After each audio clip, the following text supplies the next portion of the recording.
खाते जाने वाले। और भाई हफ्ता में एक दिन गए, भोग खाओ, बोझ चढ़ाओ, चले गए, कुछ किया तो नहीं।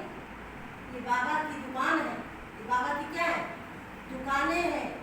इन दुकानों में जो किसी को नहीं करना, गुप्त दान महान बाबा को करना। वो यज्ञ चल रहा है, वो यज्ञ में जो सेवा जाएगी उससे आपका कदम गुना भाग्य करेगा। आगे के लिए इतनी कमाई है। यहाँ 1 रुपए का 1 रुपया आदमी लौटाता है, वहाँ 1 रुपए का कदम गुना। पुराने बच्चे थे थोड़े 300, एक माता आती थी, मधुबन की बात है, तो वो माता बन रहा था बाबा का घर, कोई बिल्डिंग बन रही थी, तो माता ने कहा हमारे पास कुछ नहीं है, अठन्नी, हमारी अठन्नी, उस समय ये अठन्नी बहुत थी, हमारी अठन्नी का 1 रुपया लगा। अठन्नी की माता ने ईंट लगा करके मैं ले लिया उसको, ऐसे नहीं अठन्नी की ईंट लगा के मैं ले ली,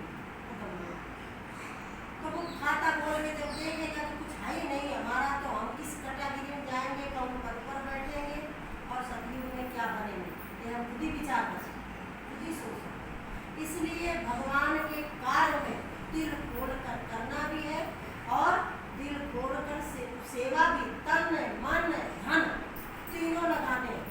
तन लगाने से तन स्वस्थ, हम इस तन को सेवा में लगाते हैं तो ये तन स्वस्थ, बाबा चलाता है ना उसको, उसकी जिम्मेवारी बनती है। मैं ये कर रही हूँ तो ये करेगा, क्यों, हम तो लड़ सकते हैं ना, मेरा बाप है वो, तो हम सेवा कर रहे हैं तो मेरा तन स्वस्थ, मन से कर रहे हैं तो मन ठीक, ब्रेन एवरेज कभी नहीं होगा, डिप्रेशन कभी नहीं होगा, मन की बीमारी कभी नहीं होगी, क्यों, मन तो बाबा में लगा रखा है, होगी कैसे, भगवान बैठा है। और फिर धन, हमने अपना जितना हमारा है उसमें थोड़ा % सबका निकालना, थोड़ा % बाबा के यज्ञ में लगा दिया तो धन पर वो धन आपका कितने पुण्य कर्म हो गया, उससे कितने लोगों का भाग लगा, मधुबन जाता है। ये सेवाएं सब मधुबन जाती है, यहाँ थोड़ी रहती। ये भंडारी जो बाबा की चक्की कहाँ रहती है, मधुबन जाती है। मधुबन में एक दिन में 50-60 हज़ार आदमी भोजन करता है। आप गई हो, देखा होगा वहाँ पर क्या स्थिति है। तो यह सेवा कहाँ से आती, कोई नौकरी करता है, सब बच्चे गुजारे, वो सब गुप्त दान। तो वो यज्ञ में लगता है तो सोचो कितना हमारा भाग्य बनता है, हम कितने पदमपति के मालिक बनते हैं।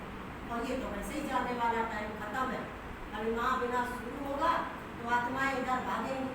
अब बाबा कहता है जब लास्ट टाइम आया तुम लेके आई, लो दीदी ले लो, दीदी लगा लो, तो दीदी का दूध तुम्हें दिए, दीदी चलो रहे तुम्हें है, ये अपने ऊपर बोझा चढ़ाएंगे, ये भी क्या कहेंगे, कहेंगे भैया अब हम देंगे, क्योंकि अब हम देंगे कहाँ से आप, भाई समय का खेल है।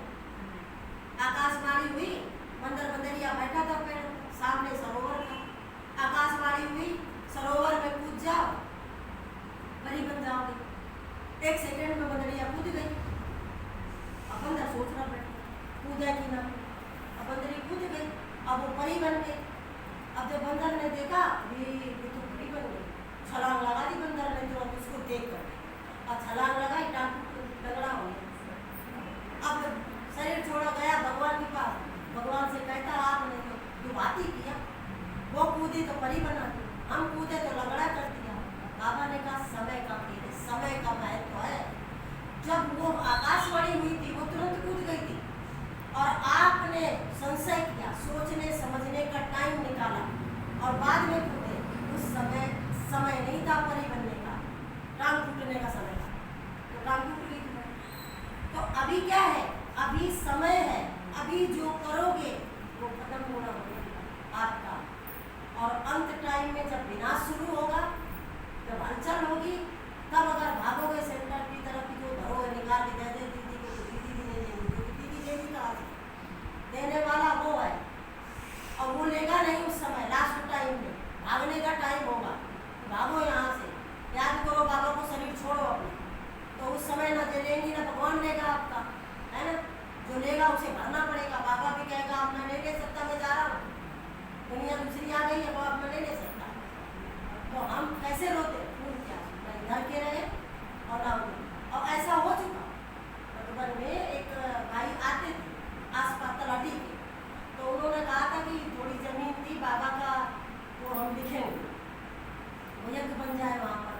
आत्माओं का बन जाए तो जीवन भर आत्माएं वहाँ रहेंगी, हमारा पुण्य का खाता बढ़ता रहेगा, क्योंकि जितनी आत्माओं का कल्याण होगा हमारा भाग्य बनेगा।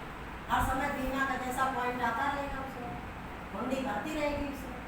तो उन्होंने कहा अब हाँ करेंगे, हाँ करेंगे।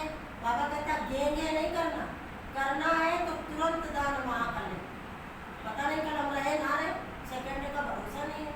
वो गेंगे करते रहे, करेंगे करेंगे, उनका शरीर छूट गया। अब उनके प्रति भोग लगाया गया मधुबन में, तो जो बहनें भोग लगाती तो वो वतन में जाती, वो संदेशी बहनें। तो जब भोग लगाया गया तो वो बहनें उनके शरीर में आ गई।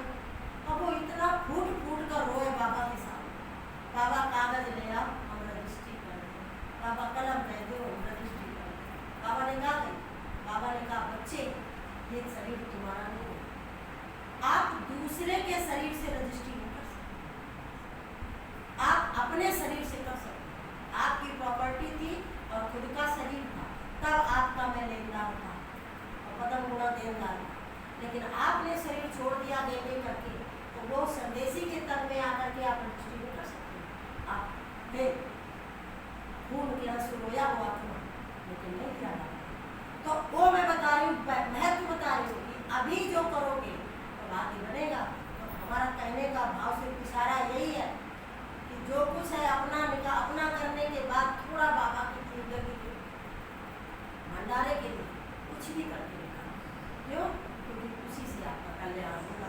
नहीं तो अंत में हमने भी बताया, तन लगाओगे तो क्या मिलेगा, मन लगाओगे क्या मिलेगा, धन लगाओगे क्या मिलेगा, और तीनों को लगाओगे तो कहाँ पहुँचोगे, है ना। और ये भी सोच लो कि यहाँ तो 4 दिन की जिंदगी है, यहाँ तो समय है नहीं कि हम यहाँ बने रहेंगे, हम तो कभी भी यहाँ से जा सकते हैं। इसलिए ये बहुत सोचने का विषय है, इस पर बहुत मनन चिंतन करना। ये बाबा कह रहा, हम नहीं कह रहे, बाबा कह रहा